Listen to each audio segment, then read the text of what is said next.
우리의 삶에 있어서 우리의 말과 행동을 결정하는 것이 있습니다. 그것이 가치관이죠. 그 가치관은 세상을 바라보는 관점과 그 사람의 행동을 결정하는 이유와 근거가 됩니다. 사람들은 내가 가진 가치관을 말로 설명하는 것은 잘하지 못합니다. 그러나 가치관이 없는 사람은 없습니다. 말로는 설명하기 어렵지만 행동으로 가치관을 담아내기 때문에 그렇습니다. 인생에 있어서 돈이 제일 중요한 사람은 돈을 통해 사람과 세상을 보며 나의 삶과 행동을 결정하는 것을 우리는 잘 압니다. 이뿐만 아니라 명예, 외모, 사랑, 정직, 말씀, 믿음, 이와 같은 가치관에 따라서 우리는 말과 행동이 결정되어지는 것을 보게 되는 것이죠. 그러므로 믿는 자나 믿지 않는 자나 마음에 담고 있는 생각, 그 가치관은 아주 중요합니다. 왜냐하면 생각이 무엇이 되나요? 말이 되고, 그리고 말은 행동을, 그리고 행동은 그 사람의 습관을 만들고 또 그 사람을 결정짓게 만드는 이유가 되기 때문에 그렇습니다. 오늘 우리 사회는 말과 글 때문에 홍역을 치르며 살고 있습니다. 이뿐만 아니라 우리를 더욱 힘들게 하는 것이 무엇일까요? 그것은 바로 말과 행동이 다른 것으로 인하여서 우리를 더욱 좌절케 하는 일들을 우리는 경험하고 살고 있지요. 그 좌절의 강도는 그 사람이 가진 영향력이 크면 클수록 더 무겁고 힘이 드는 것이 사실입니다. 예수님께서 사셨던 1세기 팔레스타인에는 가장 영향력 있다고 여겨지는 사람들이 있었죠. 누구일까요? 바리새인과 서기관들입니다. 그들을 모두가 닮고 싶고 그리고 또한 모두 본받으려고 하였습니다. 그러나 예수님께서는 마태복음 23장 8절에서 이렇게 말합니다. 너희는 랍비라 칭함을 받지 말라. 쉽게 말씀을 드리면 스승이라 불리는 것을 즐거워하지 말고 기쁘게 여기지 말라, 그렇게 하신 말씀입니다. 우리가 잘 알고 있는 것처럼 바리새인과 서기관들은 정말 하나님의 말씀대로 살려고, 그리고 온갖 것들을 정해놓고 그대로 자신의 삶을 맞추며 살았던 이들입니다. 구제도 열심히 했습니다. 사흘에 한 번씩 11조도 하나님께 드리고, 그리고 또한 많은 사람들에게 기도하는 것이 얼마나 중요한 것인지 가르쳐 주기 위해서 사람들이 많이 다니는 곳에 손을 들고 하나님께 정확하게 기도를 했던 이들이 바로 바리새인들입니다. 그러나 예수님은 그들을 향하여서 뭐라고요? 랍비라 칭함을 받는 것을 즐거워하지 말라. 왜냐하면 23장 1절에 이렇게 말합니다. 그들은 말은 잘하지만 말한 대로 행동하지 않는 사람들이다, 그렇게 말합니다. 왜 그럴까요? 말하는 것은 잘하는데 행동하는 것은 그와 같지 않은 이유가 무엇일까요? 그 모든 것이 자기 중심적인 행위와 그리고 또한 자기를 사랑하는 마음으로부터 출발했기 때문에 그렇습니다. 율법을 관통하는 것이 무엇입니까? 사랑입니다.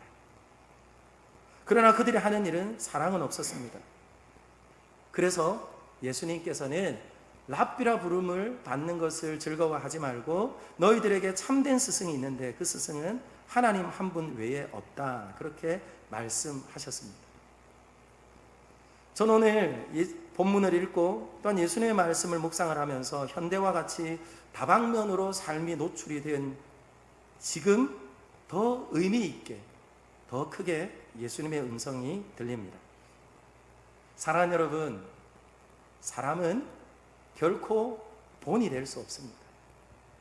사람은 결코 믿음의 대상이 될 수 없습니다.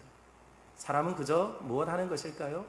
사랑하고 그리고 또한 이해하고 용서할 대상인 것을 저와 여러분들이 잊지 않고 기억하는 하나님의 사람들이 되기를 예수님의 이름으로 축원합니다. 그런데 오늘 지금까지 빌립보서 말씀을 통하여서 바울이 나는 모든 것을 버렸다, 그리고 또한 나는 예수 외에는 고상한 지식이 없는 줄 알고 예수를 더 알기를 원한다, 그리고 심지어 나는 주님께 붙잡힌 바 된 그것을 붙잡기 위하여서 나는 아직 완전한 존재가 아니라 미생이기에 그것을 향하여서 나는 힘있게 달려간다, 그렇게 말했던 이가 바울입니다. 그런데 여러분, 오늘 17절 말씀은 그 어감이 사뭇 다른 것을 알 수가 있지요. 17절 이렇게 말합니다. 형제들아, 너희는 함께 나를 본받으라. 사랑하는 여러분, 무슨 말입니까? 여러분 모두는 나를 모델로 삼으십시오 하는 그런 말입니다. 그러면 여러분, 바울은 오늘 왜 이와 같은 말을 하는 것일까요? 이미 예수님을 위하여서 모든 것을 버리고 예수님만 위하여 사는 바울은 갑자기 그의 마음이 달라지고 그의 삶의 태도가 달라진 것일까요? 그렇지 않습니다. 이미 바울은 서신서 여러 곳에서 이렇게 말했습니다. 나를 본받으라. 데살로니가 전서 1장 5절에도 그와 같이 말하고, 그리고 또한 고린도전서 4장 7절에도 말하고, 고린도전서 11장 11절에도 그와 같이 말했어요. 그래서 저는 그와 같이 말한 바울의 다른 서신서들을 함께 보는데, 고린도전서 11장 11절에 이렇게 말씀합니다. 제가 한번 읽어보겠습니다. 내가 그리스도를 본받는 자 된 것 같이 너희는 나를 본받는 자가 되라. 아멘. 사랑하는 여러분, 본받는 자가 되라는 그 앞에 무슨 전제가 있습니까? 내가 그리스도를 본받는 자 된 것 같이. 사실 오늘 저와 여러분이 읽었던 이 말씀은 16절의 끝에 있는 말씀과 연결된 말씀입니다. 16절 끝에 있는 말씀이 무엇입니까? 그대로 행할 것이라.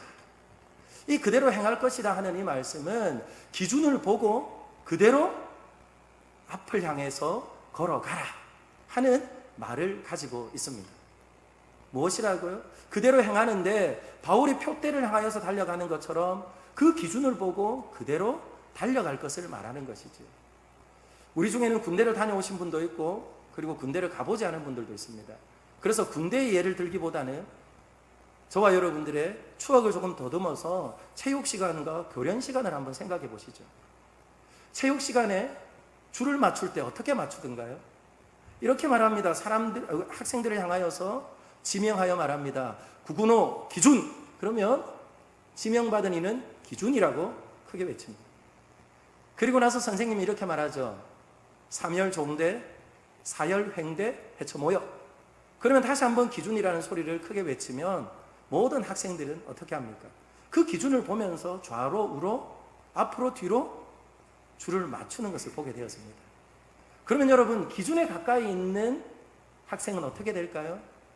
기준이 가까이 있으니 오차 없이 정확하게 그 줄을 맞출 수 있어요. 그러나 우리 과거에 어땠습니까? 50명씩 60명이 있을 때 줄을 선다고 생각해 보세요. 기준이 보이던가요? 기준이 보이지 않아요. 그래서 뭘 보고 줄을 맞춥니까? 옆에 있는 사람을 보면서 줄을 맞추는 거예요. 사랑하는 여러분, 바울은 결코 오늘 그와 같이 말함에 있어서는 나와 같은 사람이 되라고 말하는 것이 아니라는 거예요. 표대를 향하여 내가 달려가고, 그리고 또한 많은 믿음의 사람들이 기준을 향하여 달려가는 것처럼 무엇 하라는 것입니까? 저를 한번 따라 할까요? 예수님을 본받으라. 아멘입니까? 그렇습니다. 오늘 내가 보고 그리고 내가 주목하고 내가 기준 삼고 있는 예수 그리스도를 내가 조금도 비껴남이 없이 그분을 따르고 그분을 닮기를 원하니 너희도 나와 같이 그와 같은 삶을 살라, 그렇게 말씀하고 있다는 거예요. 그러므로 여러분, 예수님 때문에 과거의 나를 자랑하지 않을 수 있는 거예요. 과거의 날. 그렇기 때문에 오늘의 손해를 보아도 어떻습니까? 바울은 견딜 수 있는 거예요. 그리고 또한 주님을 더 알 수만 있다면 고난에 참여함으로 부활에 이르고 싶은 것이 바울의 진정한 마음이라는 거예요.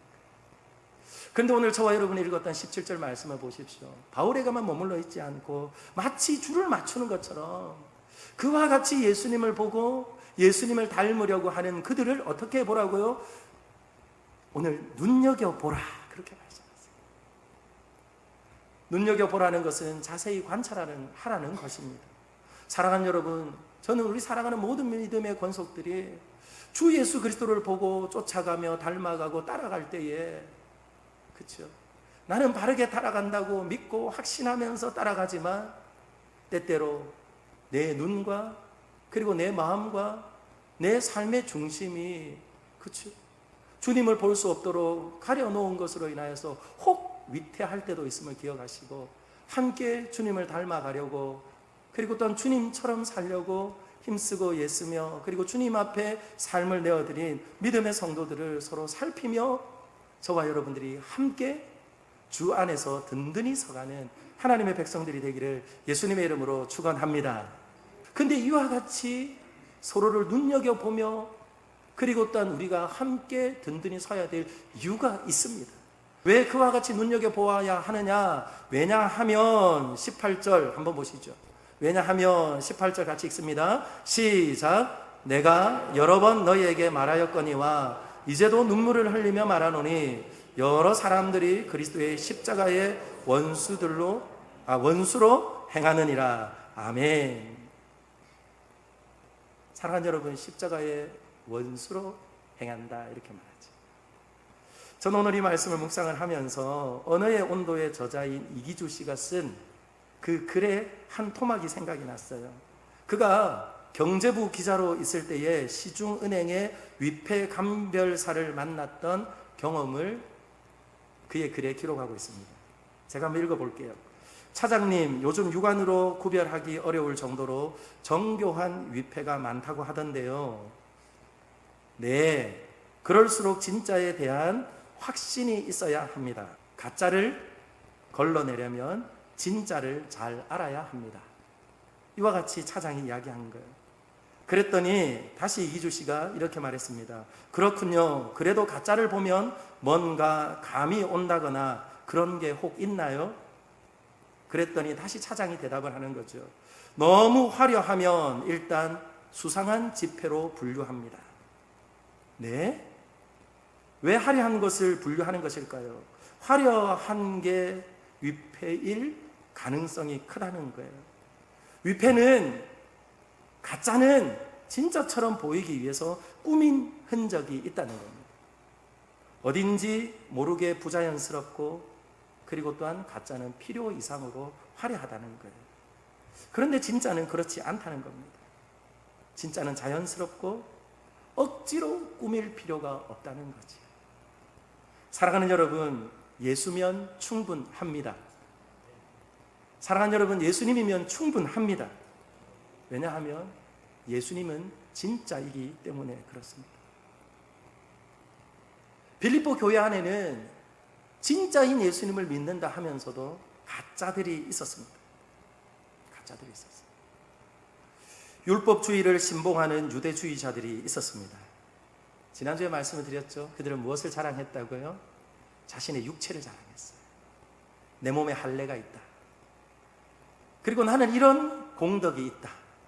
그러면서 육체를 자랑하며, 그리고 또한 예수 그리스도의 십자가의 은혜를 무력화시키는 사람들이었습니다.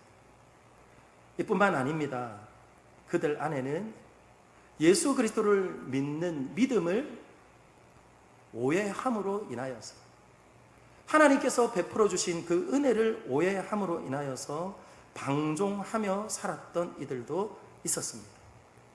그들을 무엇이라고 하냐면요, 영지주의라고 해요. 영지주의.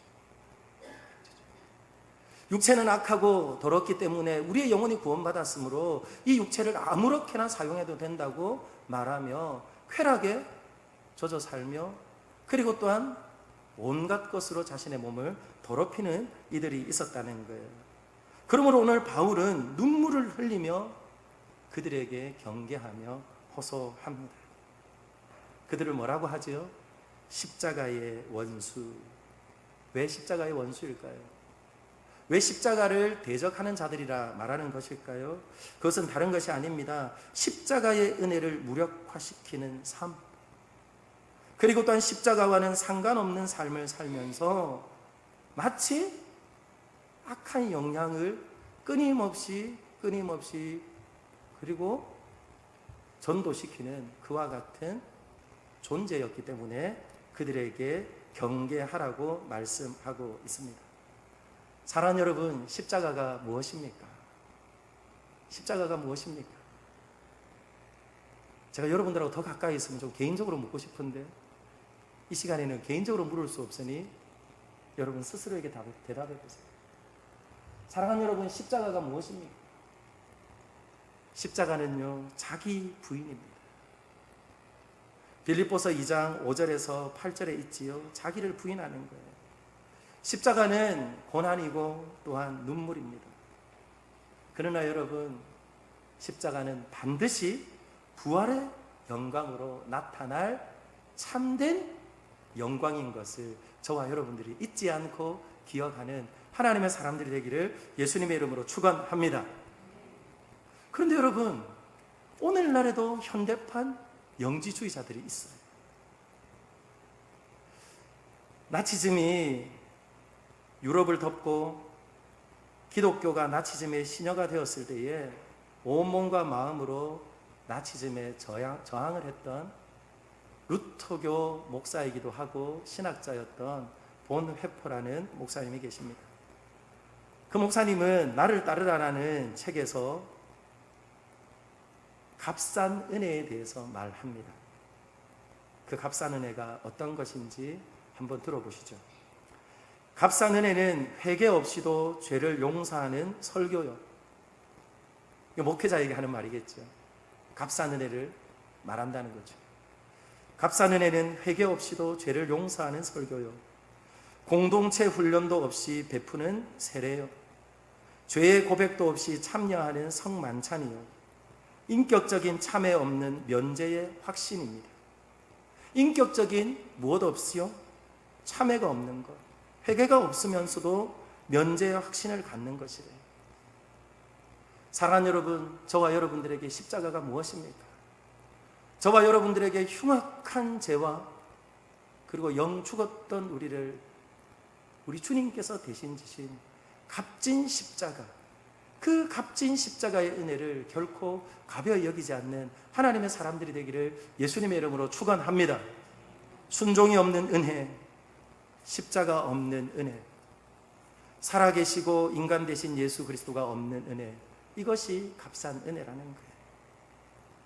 오늘 현대에도 그런 영지주의자들이 있어요. 고난은 원치 않고 축복은 원하고 순종된 삶은 원하지 않고 그리고 또한 하나님의 은혜와 복은 누리려고 하는 이들이 있다는 겁니다. 사랑하는 여러분, 다시 말씀을 드립니다. 저와 여러분들이 받은 그 은혜는, 저와 여러분들이 누리는 그 은혜는 결코 값싼 은혜가 아닌 것을 주님 앞에 고백하며 하나님 앞에 예배하며 그리고 또한 순종의 걸음을 걸어가는 저와 여러분들이 되기를 예수님의 이름으로 축원합니다. 하나님의 아들이 십자가에 죽기까지 낮아지신 그 대가를 지불한 은혜입니다. 그런데도 왜 우리는 십자가와 상관없는 삶을 사는 이들을 보며 그리고 또한 그와 같은 영향을 받는 것일까요?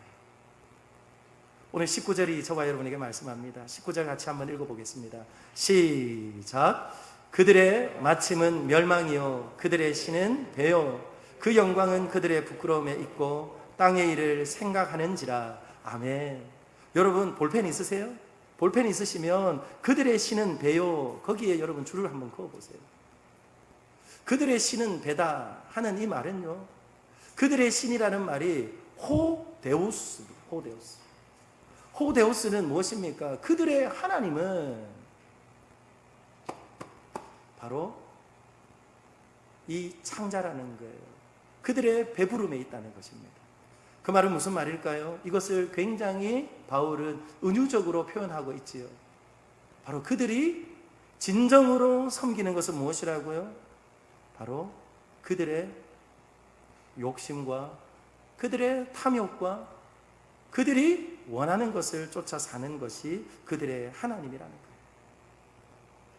사랑하는 여러분, 하나님 아닌 것이 하나님이 되는 인생, 그 인생이 어떤 인생입니까? 바로 우리 주님께서는 멸망이라 말하며 그리고 또한 그들의 삶은 바로 탐욕의 결과인 것처럼 우상을 숭배하는 것이라 그렇게 말합니다. 사실 이 탐욕은요, 다른 멀리 있는 우상이 아니에요. 바로 내 자신이 우상이 된 것입니다. 골로새서 3장 5절이 이렇게 말합니다. 그러므로 땅에 있는 지체를 죽이라. 곧 음란과 부정과 사욕과 정한 정욕과 탐심이니 탐심은 우상 숭배니라. 이것들로 말미암아 하나님의 진노가 임하느니라. 사랑하는 여러분, 저와 여러분들이 정말 믿는 하나님은 무엇입니까? 저와 여러분들이 믿는 그 하나님은 세상의 정욕과 그리고 또한 세상의 안락함과 세상이 주는 달콤함이 아니라 바로 우리 주 예수 그리스도, 그리고 또한 우리를 위하여서 아낌없이 하나님의 사랑을 주신, 그리고 또한 아들을 주신 저와 여러분들을 창조하시고 지금도 구속하여 인도하시는 살아계신 하나님이 저와 여러분들의 참 신이 되기를 예수님의 이름으로 축원합니다. 그런 사람은 조금 다른 기준, 아니요, 확연히 다른 기준을 따라 살아가는 것입니다. 한 농부가 밭을 갈고 있다가 큰 구슬을 발견했어요. 그래서 이 구슬이 너무 진귀해서 이것을 누구에게 주면 좋을까 생각을 하다가 그 고을을 다스리고 있는 수령에게 이 구슬을 가지고 갔습니다. 그래서 이 농부가 그 수령에게 이 구슬을 헌납을 했어요. 그랬는데 이 수령이요, 그 구슬을 거절했답니다. 그랬더니 이 농부가 이렇게 말했어요. 이것은 저의 보배입니다. 이것은 저의 보배입니다. 그랬더니 이 수령이 이렇게 말했습니다. 당신에게는 구슬이 보배가 되겠지만 나에게는 받지 않는 것이 보배입니다.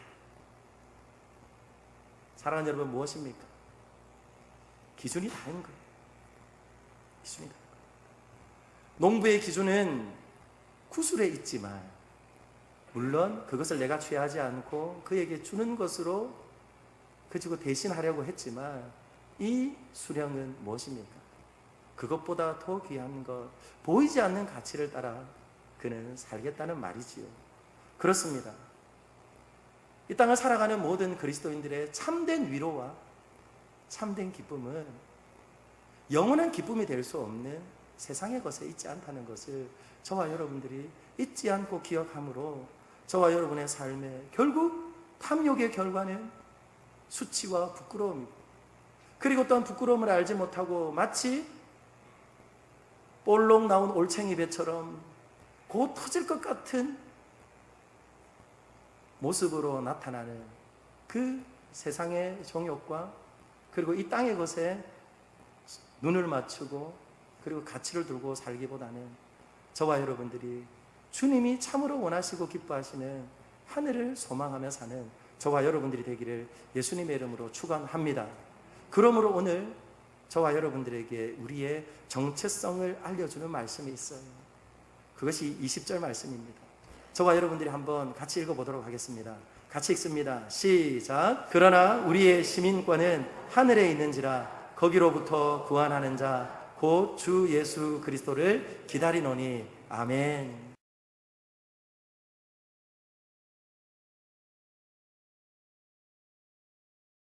우리의 시민권은 무엇에 있다고 말합니까? 하늘에 있어요. 이 시민권이라는 단어를 우리는요 너무 축소시켜서 이해할 때가 있어요. 마치 극장에 들어가기 위해서 티켓을 산 것처럼 천국에 들어가기 위한 티켓 정도로만 생각하는 분들이 있습니다. 예, 이 시민권이라 함은 그와 같은 의미가 분명히 있습니다. 그러나 이 뜻 안에는요 훨씬 더 큰 의미가 있다는 것이죠. 제가 한 3주 전에도 이 뜻에 대해서 여러분들에게 설명을 드렸습니다. 이 뜻을 정확하게 알려고 하면 빌립보 도시에 대해서 좀 아셔야 해요. 이 빌립보 도시는 원래 로마의 땅이 아니에요. 로마의 식민지로 삼은 곳입니다. 그런데 그곳에 퇴역한 군인들이 가고 그리고 또한 그곳에서 생활하는 이들에게 더욱더 충성심을 얻어내기 위해서 바로 그들에게 로마 시민권을 주었습니다. 그러므로 인해서 그들에게 로마의 본토에 사는 이들과 함께 똑같은 권익이 보장되어져 있었다는 거예요. 그러므로 인해서 빌립보 성도들은 어떠한 자부심이 있었겠습니까? 야, 우리는 본토에 살지 않지만 이 빌립보 성에 살아도 무엇이 있다고요? 우리에게는 시민권이 있으니 우리는 로마 시민이다. 그래서 그들에게는요, 대단한 자존감과 그리고 프라이드가 있었다는 거예요. 그것을 알기에 오늘 바울은 말하는 것입니다. 시민권이요, 시민권. 그렇다면 이것은 그곳에 들어갈 수 있는 입장권이라는 의미보다 훨씬 더 큰 의미가 있는 거예요. 무엇입니까? 멀리 있어도 로마 황제의 통치를 받는 것처럼 그들은 로마가 다스리는 빌립보 성에 있다 하지만 그들은 무엇을 받는 이들이라고요?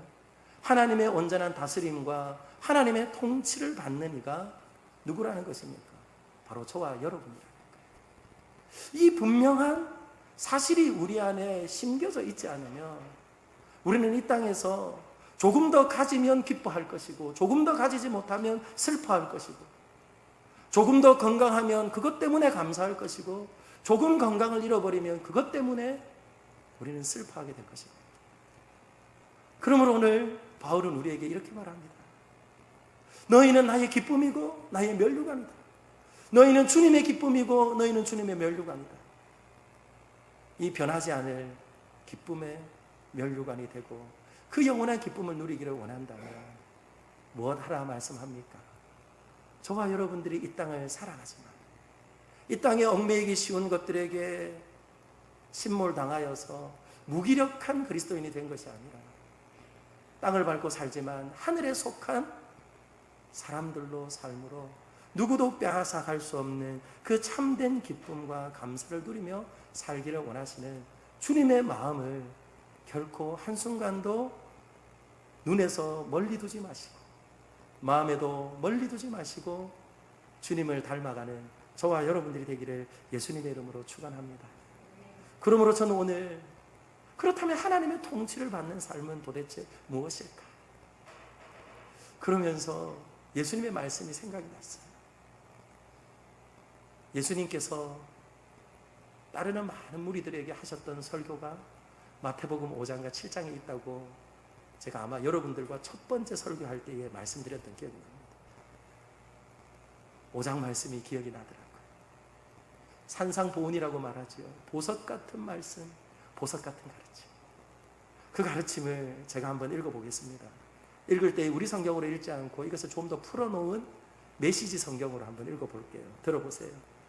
벼랑 끝에 서는 너희는 복이 있다. 너희가 작아질수록 하나님과 그분의 다스림은 커진다.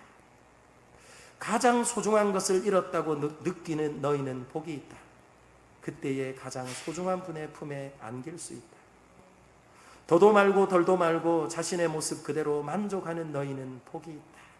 그때 너희는 돈으로 살 수 없는 모든 것의 당당한 주인이 된다. 하나님께 입맛이 당기는 너희는 복이 있다. 그분은 너희 평생에 맛볼 최고의 음식이요 음료다. 남을 돌보는 너희는 복이 있다. 그렇게 정성 들여 돌보는 순간에 너희도 돌봄을 받는다. 내면 세계 곧 마음과 생각이 올바른 너희는 복이 있다.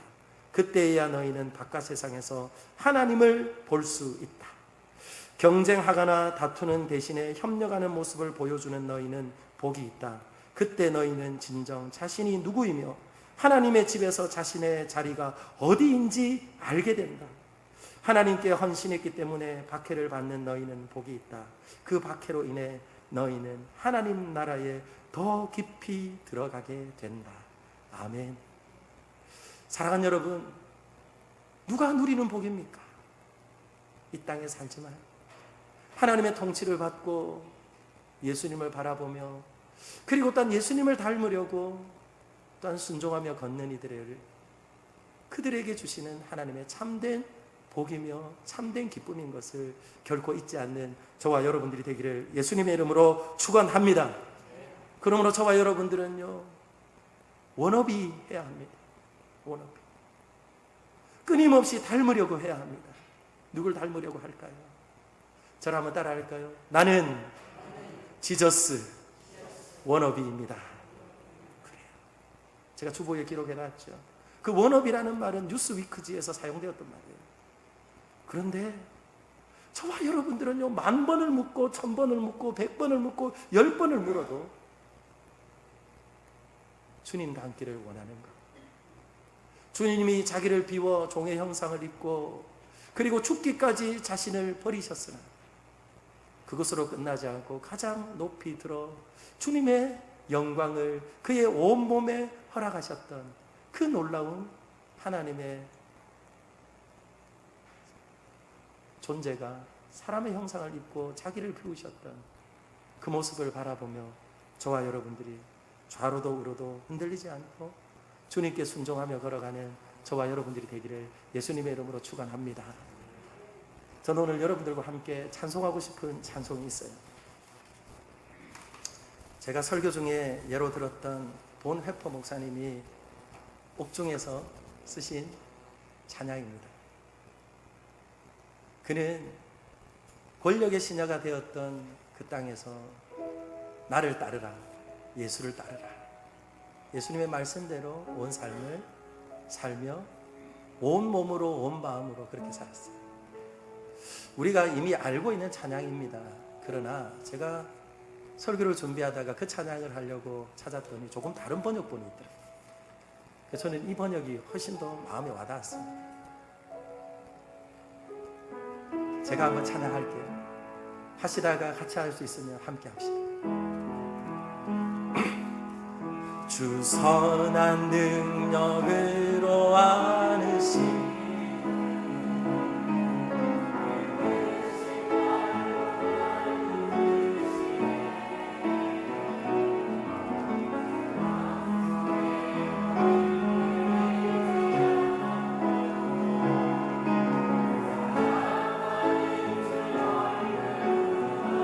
이절합니다. 이전의 괴로움 날 애워싸고 고난의 길을 걷는다 해도 주님께 모두 맡긴 우리 영혼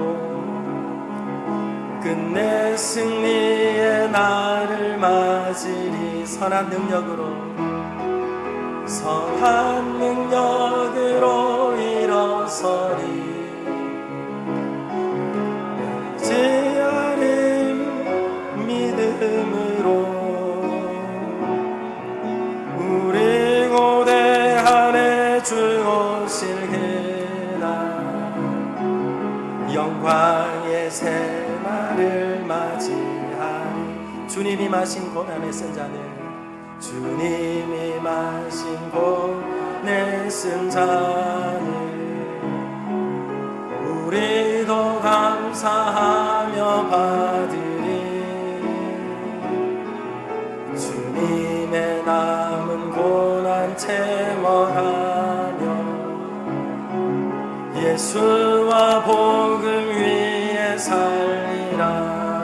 선한 능력으로 선한 능력으로 일어서리. 의지하리 믿음으로 우리 고대 안에 주 오실 그날 영광의 새날을 맞이. 선한 능력으로 일어서리.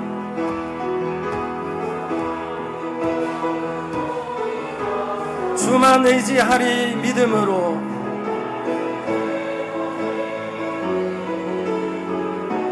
우리 고대 한해 주 오실 그날